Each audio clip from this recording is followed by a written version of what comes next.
streaming is changing the way we watch live sports. And your internet connection can be the difference between catching the game-winning touchdown as it happens or hearing about it from your neighbor's cheers. That's why Comcast is building the network of the future. Using cutting-edge AI and edge computing technology, we're bringing fans closer to the action in stunning high definition with ultra-low latency. It's not just fast, it's game-changing. Learn more at ComcastCorporation.com/sports. This episode is brought to you by Paranormal Playback, a new podcast where hosts Shar, Mel and Laura recap the spooky and entertaining world of paranormal reality TV. Each week they take a fresh look at popular shows like Ghost Adventures and Kindred Spirits, blending humour with insight as they pull apart what's happening on screen. The three of them are a mix of believers and skeptics, which makes for really fun conversations, sometimes leaning into mystery, other times asking the questions viewers might be thinking themselves. With their background in creative production, they know how these shows are put together, so they're great at pointing out the moments that feel real versus the ones that might be more for the cameras. And their segment, This Old Haunt, digs into the true crime side of paranormal investigations, separating fact from fiction. With Halloween coming up, it's the perfect time to add something spooky, funny and a little addictive to your playlist. For even more spooky, ghostly, paranormal content with a humorous spin, go check out Paranormal Playback.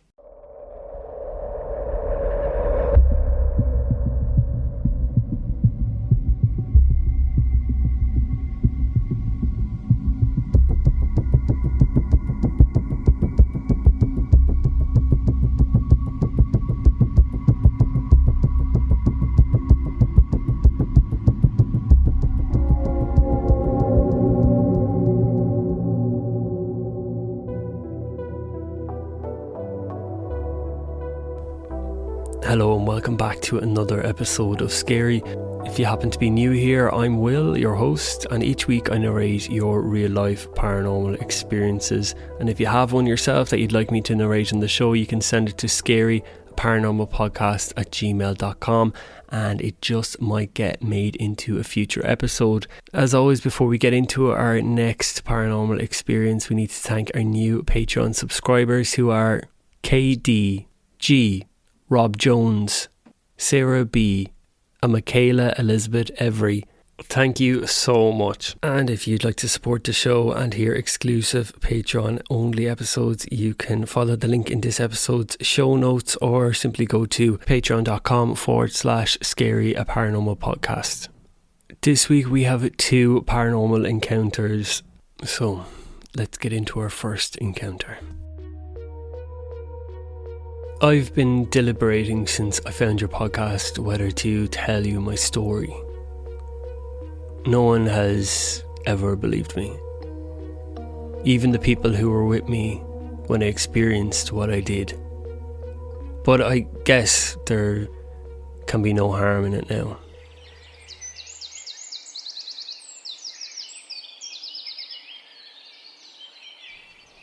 We've always been one of those active families. Holidays were hiking and sightseeing with a full itinerary. In 2019, we decided to get together as a family again and go away for our parents' 30th wedding anniversary. We picked the Peak District National Park in Derbyshire, UK. It had always been a favourite of ours. We ended up picking a very pretty barn conversion. It was pretty much in the middle of nowhere, with just a scattering of farms in a 10-mile radius. It was perfect. There were lots of hiking trails around it, as well as other walks and activities, none of which were more than about a 30-minute drive away. My brother and I were in our late 20s at this point. I was a year and a half older than him, and we pretty much regressed back to being kids as soon as we got there, racing each other to put dibs on the best bedroom. Being quicker than him, I managed to bag myself the biggest room, which was what used to be a hayloft. It was the only room on the second level and had these beautiful views of the landscape from its windows. And my brother was annoyed and complained for a good half an hour.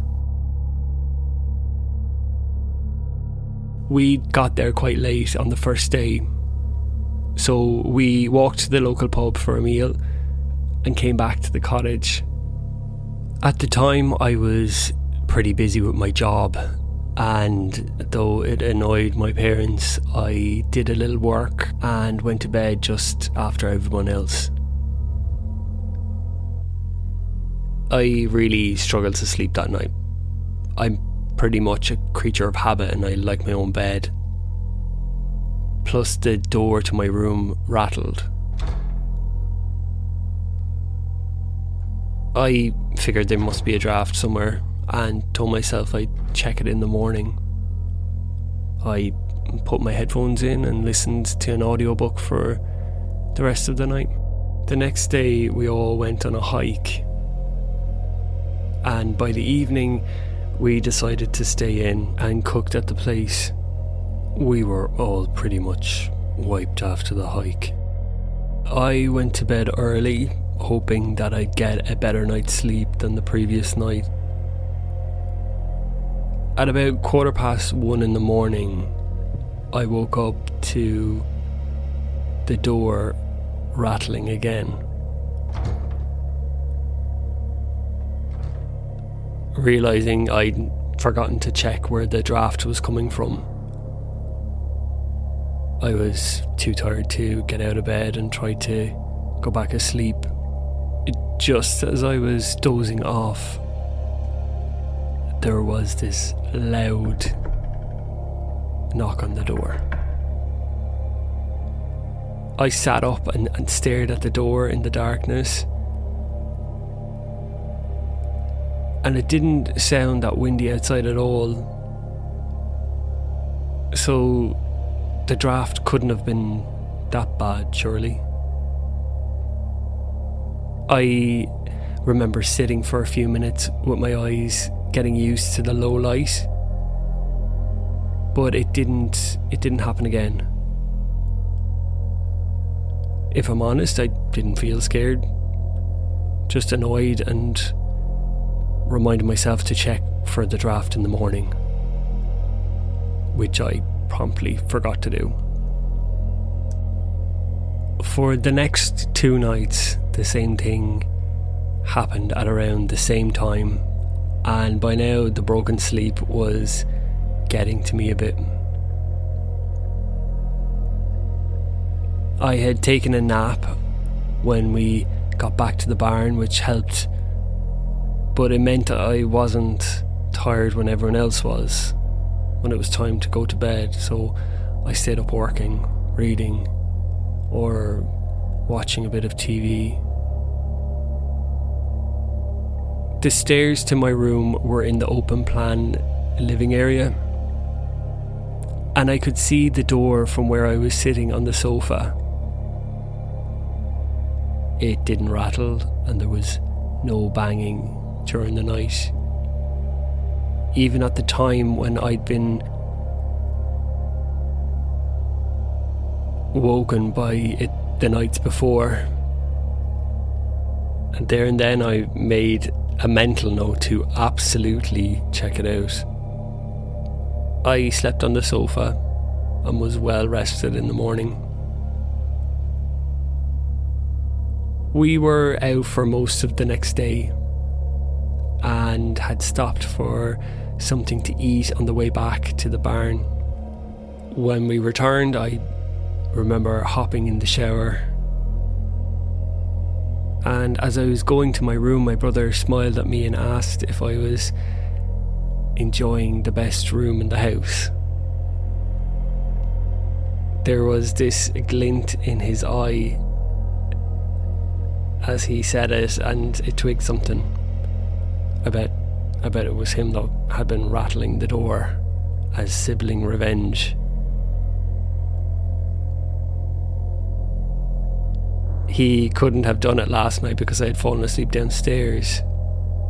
And I remember glaring at him and promised myself I would catch him in the act that night. I sat up that night determined to catch my brother. I read for a while, then turned off the lamp and lay awake waiting. Sure enough, around 1:15, the door started to rattle. I let it happen, waiting for him to knock on the door before I'd confront him.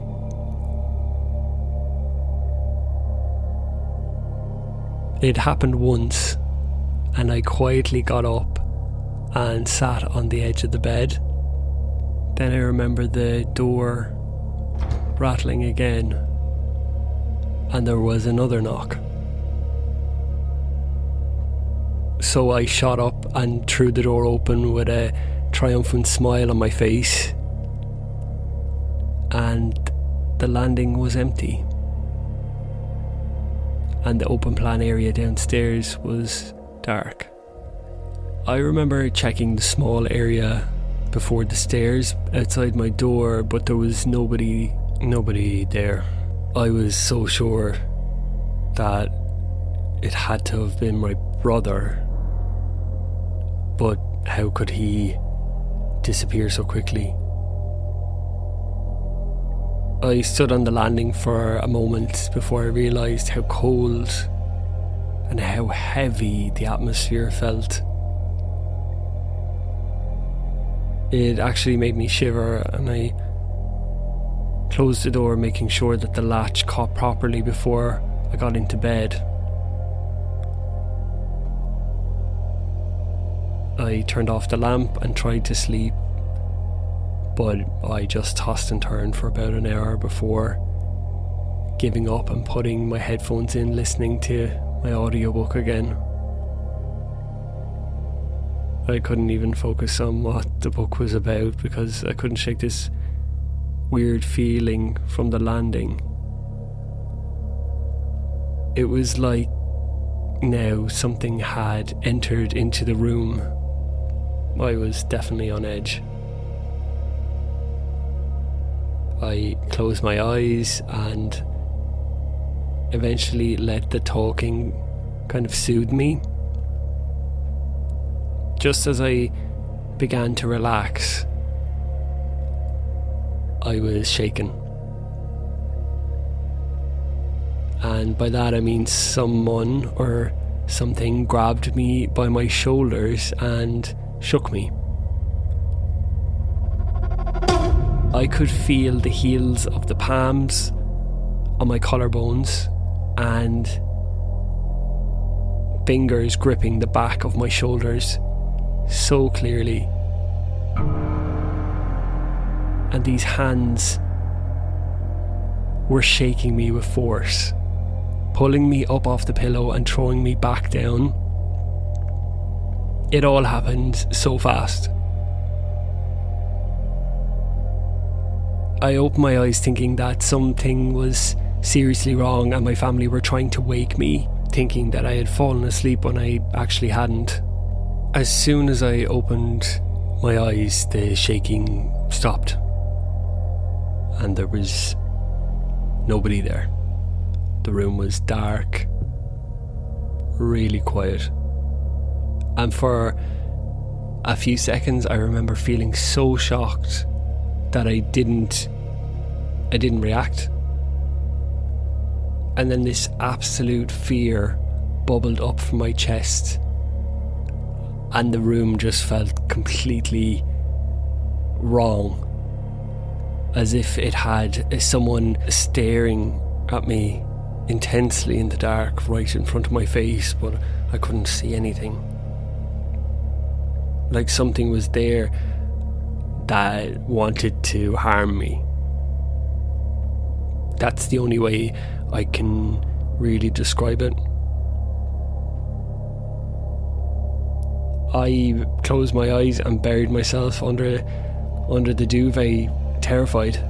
I made sure to lie on my side so my shoulders couldn't be grabbed in that same way and be shook the way they were.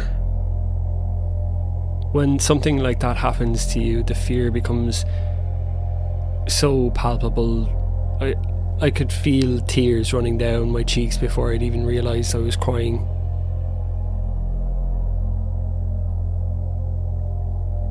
I remember staying like that until I couldn't bear the feeling of the room anymore.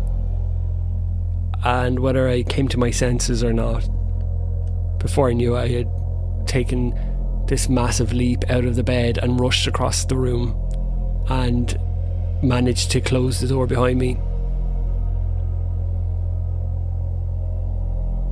As I ran across the room, I could have sworn that something brushed by me, and it was as if that something had tried to grab my arm, like it was trying to keep me in that room. And the strangest thing of all was, as soon as I was downstairs, the feeling lifted. For a few moments, I just stood looking up at the landing at the door and sobbed. My crying had woken my dad, who came down from his bedroom to check on me. I couldn't speak, so he sat me on the sofa and wrapped a blanket around my shoulders, and then did what all Brits do during a crisis and made a cup of tea. When I calmed down, I told my dad what had happened. He listened to me, but I could see that he didn't believe me. He told me it was just a nightmare or some sort of sleep paralysis, and reminded me that I was tired, that I'd been working too hard and I needed to get some rest. I told him that there was no way that I was sleeping in that room. So he grabbed another blanket and told me to sleep on the sofa. He must have told my mum about it, because the next morning she made my brother swap rooms with me, and my dad went up and got my stuff and brought it down. My brother, of course, made fun of me and gloated that he was now in the best room, and my mum gave me a lecture about how I was working too hard and needed to switch off, but nobody took my experience seriously. I was shaken for a day or so, but the rest of the holiday passed without any incident. I slept perfectly in the room downstairs, and my brother said that he had no issues in that room upstairs. We didn't talk about it again, and I never mentioned it since. Honestly, I still don't know what happened that night. I know I wasn't asleep because of the audiobook, and I know that it wasn't a nightmare. I wonder if the atmosphere in the room had always been there, but in my eagerness to beat my brother, I'd ignored it. Something like that has never happened to me since, and though I have nightmares and dreams, none have been as visceral or as real as that night. Thank you, B, for sending in your paranormal experience. Also tell me where that barn conversion is, because I kind of want to stay there and witness something if 50 people want to come with me for spiritual protection. Thank you. After the break, we'll be getting into our second paranormal encounter. Hi, I'm Casey, host of the Casefile podcast. Today, I want to talk to you about Boost Mobile, offering reliable nationwide coverage backed by a 30-day money-back guarantee. Love your service or get your money back, no questions asked. With Boost Mobile, you get nationwide coverage and fast network speeds at a fraction of the price. Why pay more for the same great service? Unlimited plans start at just $25 a month, and you won't be sacrificing coverage to save. So why wait? Start saving with Boost today. The Boost mobile network, together with their roaming partners, covers 99% of the US population. 5G speeds not available in all areas. Visit your nearest Boost Mobile store or find us online at boostmobile.com. Money back guarantee. Try Boost Mobile risk-free for 30 days. If you don't like us, you get your money back. Requires port-in and autopay. Customers who cancel within 30 days of activation will have Boost service fees refunded. Activation fees, if applicable, and phone payments will not be refunded. Streaming is changing the way we watch live sports. And your internet connection can be the difference between catching the game-winning touchdown as it happens or hearing about it from your neighbor's cheers. That's why Comcast is building the network of the future. Using cutting-edge AI and edge computing technology, we're bringing fans closer to the action in stunning high definition with ultra-low latency. It's not just fast, it's game-changing. Learn more at ComcastCorporation.com/sports. For adults with Crohn's disease or ulcerative colitis symptoms, every choice matters. Tremfya offers self-injection or intravenous infusion from the start. Tremfya is administered as injections under the skin or infusions through a vein every 4 weeks, followed by injections under the skin every 4 or 8 weeks. If your doctor decides that you can self-inject Tremfya, proper training is required. Tremfya is a prescription medicine used to treat adults with moderately to severely active Crohn's disease and adults with moderately to severely active ulcerative colitis. Serious allergic reactions and increased risk of infections and liver problems may occur. Before treatment, your doctor should check you for infections and tuberculosis. Tell your doctor if you have an infection, flu-like symptoms, or if you need a vaccine. Explore what's possible. Ask your doctor about Tremfya today. Call 1-800-526-7736 to learn more or visit tremfyaradio.com. I'd like to think of myself as a skeptic when it comes to the paranormal. Someone who thinks rationally and tries to apply logic to things. But I'm still unable to logically explain the experience I had. My experience happened about 6 years ago. I had recently started dating a now ex. We had met each other online, but through mutual friends. We lived about an hour away from each other, so most of our weekends were spent alternating between our home villages. It was at the start of our relationship where we were still getting to know each other. You know, when you're on your best behaviour and you try to take a keen interest in each other's hobbies. Well, they were massively into collecting antiques. And they dragged me to antique fairs and antique shops in the area. As they were unfamiliar with my village, they were keen to know what antique shops my area had to offer. Put it this way, antiques were not a specialty or even an interest of mine, but I was able to suggest a few places. I live in a small village in rural Wales, so there weren't too many antique shops to choose from locally. I took them to one local shop where they bought a few dusty items. To be honest, they just looked like bits of old crap to me. But they seemed pretty happy with their purchases. One Saturday, bored and looking for somewhere to go, I remembered an antique shop close to my village, about 10 miles away.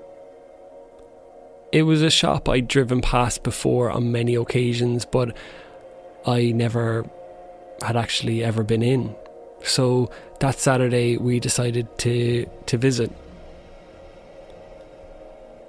The shop was very old, a 4-story building. The outside of the shop looked run down and the inside wasn't any better, if I'm honest. It was packed full of old antiques and, in my opinion, other bits of tat. They seemed to sell a bit of everything from old furniture, tools, paintings, vanity sets and mirrors. I remember the whole place had this really strong, musty smell. But hey, that's how you know stuff is old, right? The owner was an old man and was clearly very proud of his, what I presume, family-run business. As it turned out, it had been trading for nearly 100 years. In amongst all the crap on the walls were proudly displayed black and white photographs of the inside and outside of the shop throughout the generations. Black and white photographs of workers and customers who were probably long gone. We were told by the owner that along with the 2 floors above us, there was a basement which was also full of stock. Not trying to be rude to the old man or his shop, but everything was covered in an inch of dust and cobwebs. Nothing was displayed neatly. Everything was stacked on top of each other. And in some rooms, items were piled from floor to ceiling. The place really was in desperate need of modernisation. But then I thought, maybe, isn't this what antique shops are like?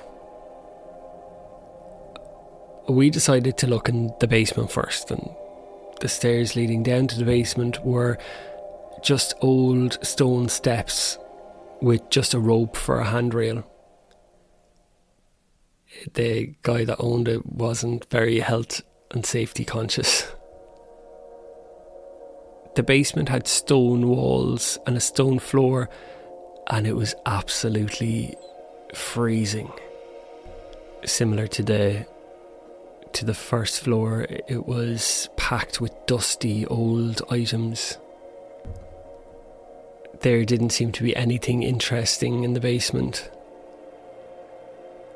We were about to go back upstairs when my ex noticed a small opening in the wall at the far end of the basement. It was too small to be a doorway, as it was half my height and I'm pretty short. It just looked like a hole in the wall, and it was pretty dark inside. For some reason, my ex was really keen to have a look in there. Maybe they were worried about missing out on some long forgotten treasure that had been hidden in there. The hole was dark even in broad daylight and seemed to recede deep into the shop. We got out a mobile phone and turned the torch on and crouched down to peer in. Inside, there seemed to be what looked like really old newspapers and old books in a pile at the far end of the hole. I can't explain why, but I had this overwhelming sensation that we shouldn't be going in there. Neither of us should be going into that hole. All of a sudden, the basement felt very unwelcoming, like we were intruders or someone or something was really not happy that we were there. which was so strange because we were just customers in a shop. I remember feeling so strongly that we needed to leave the basement, but I knew what my ex had in mind. I remember even jokingly saying, I don't think customers are allowed in there. Well, I wasn't listened to, and before I knew it, my ex was on their hands and knees crawling through the hole. It's when I was walking towards the hole to get them out of it that I felt it. I felt this almighty push on my back. A push so hard that I fell flat on the ground in front of me. It wasn't a slip, and I didn't trip over anything. I was pushed. I distinctively felt two hands on either side of my back. I felt the heaviness and the pressure of those hands and felt them push me hard. Shaking, I got back on my feet. My knees were grazed and I'd hurt my right wrist trying to break my fall. And then I remember anger kicking in. I was expecting to turn around and have a blazing argument with whoever had pushed me. I was raging. But then I thought somebody I knew had maybe seen me in the shop and decided to push me for a joke, but had taken it a bit too far. So you can imagine how horrified I felt when I turned around and there was nobody there. There was and had been nobody behind me. There was no way anyone could have pushed me and run up the stone steps and out of sight before I got up and turned around. There just hadn't been enough time. Plus, why would somebody do that? It just seemed impossible. Yet I had been pushed, so if no one was there, what or who had pushed me? By this point, my ex was out of the hole and was wondering how I'd fallen and was worried about how shaken up I seemed. The dread I felt seemed to be building and I needed to get out of there. I was kind of apprehensive about telling them what had happened. We'd only been going out for a short while and I didn't want them to think I was crazy. All I wanted to do at that point, looking back, was get the hell out of the shop. But my ex felt quite happy to look on the other floors before we left. Thankfully, nothing else happened on the other floors, but that really uneasy feeling of not being welcome followed me from room to room. The whole time I was just thinking, get me out of here, we need to get out now. I told my ex that my wrist was hurting and wanted to go, so we quietly and quickly left the shop without buying anything. On the drive back home, I was clearly still upset about what had happened, so I decided to explain how weird the place felt and how I'd been pushed. And my ex kind of laughed it off. I can understand why, because normally I'm that skeptical person, the person with a calm, rational answer for everything.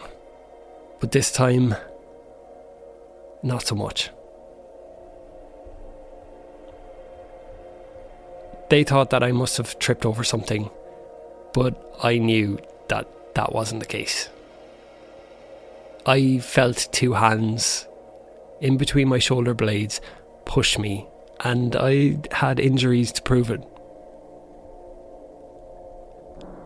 I know it's a cliche, but this experience has really haunted me. I've replayed the incident in my mind over and over again, hoping to find some detail I've missed and maybe all of a sudden the whole thing would make sense, but I still couldn't explain it. How could I feel the weight of two hands pushing me when there was nobody there to do it? I spoke to my mum, and she could tell how much it had spooked me. She offered to go back to the shop with me. My ex also wanted to go back, but the thought of returning to the shop filled me with absolute dread. So I point blank refused. There was no way I was setting one foot back in that shop ever again. It got to the point where I didn't even like driving past the shop. If I was stopped at the traffic lights, I'd stare into those tiny narrow windows of the basement, and that foreboding feeling would start creeping back over me again. Weeks after my fall, it still bothered me. I just couldn't shake that feeling. I felt I wanted to make sense of it and get some answers. Whilst talking to my mum one day, I remember telling her I decided that I was going to contact the shop. I wanted to find out if this ever happened to anyone else in there. I looked online and managed to find an email address for the shop. And I thought I'd be able to sound less crazy in an email rather than phoning them and babbling about invisible hands pushing me. I know my email must have sounded really random, but I basically wrote, "Hi, I know this is going to sound a bit bizarre, but I was in your shop a few weeks ago and I had quite a strange experience. I fell and felt that somebody had pushed me, but there was nobody there. I was wondering if this has ever happened to anyone in your shop before. I know it's a strange request, but I would appreciate a reply. Thanks." I'm not really sure what type of response I was expecting to get back. Probably some pleasant email humouring me, but the thought came to me, would they really admit to me that this was a regular occurrence? It probably wouldn't be great for business. Well, a few weeks went by with no reply. I just assumed that they thought it was some kind of nut job who they couldn't be bothered responding to. And then a few months later, out of the blue, I got a reply. It was very short, to the point. An email which read, "Thank you for visiting our shop. And no one has ever been pushed in the basement before." That was it. That was all I needed. But after reading it a second time, my blood ran cold. I was certain that I had never actually mentioned where in the shop that this had happened. This was a 4-story building. It could have happened anywhere. I quickly checked my original mail, and I was right. Nowhere in my email had I mentioned that this happened in the basement. This wasn't a modern shop. There were no CCTV cameras in the store. I didn't discuss where I'd been pushed while we were there in the shop.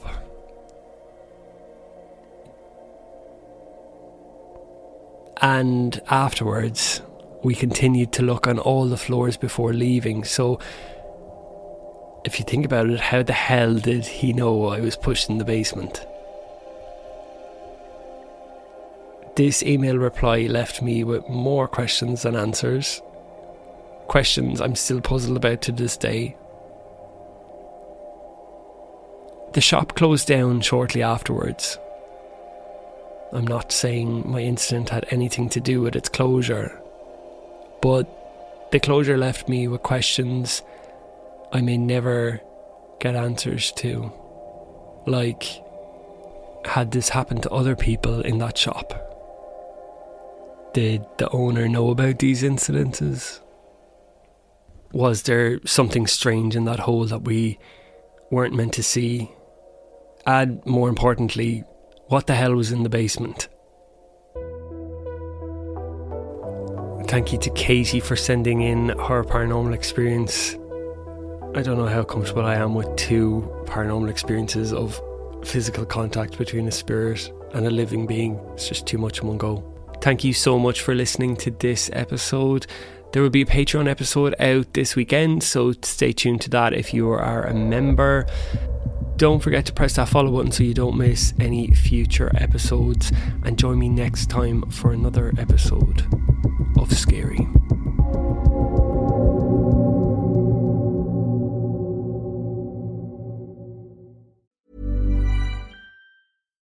Hi, I'm Casey, host of the Case File podcast. Today, I want to talk to you about Boost Mobile, offering reliable nationwide coverage backed by a 30-day money-back guarantee. Love your service or get your money back, no questions asked. With Boost Mobile, you get nationwide coverage and fast network speeds at a fraction of the price.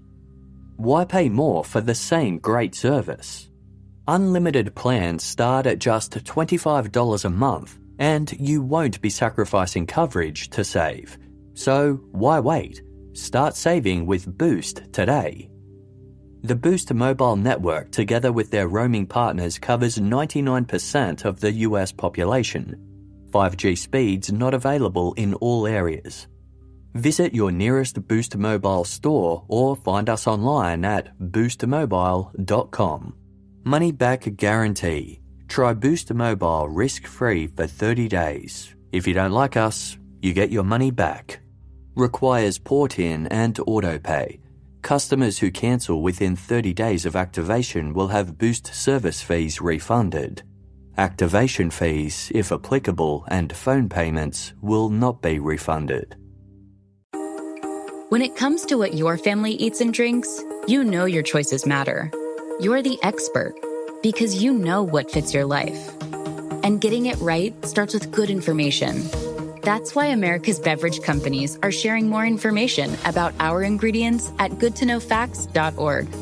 No spin, no judgments, just the facts straight from the experts for more than 140 beverage ingredients. Visit goodtoknowfacts.org.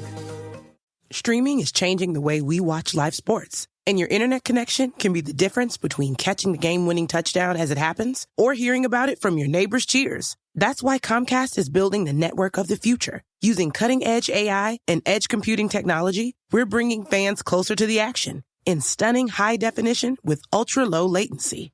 It's not just fast, it's game-changing. Learn more at ComcastCorporation.com/sports.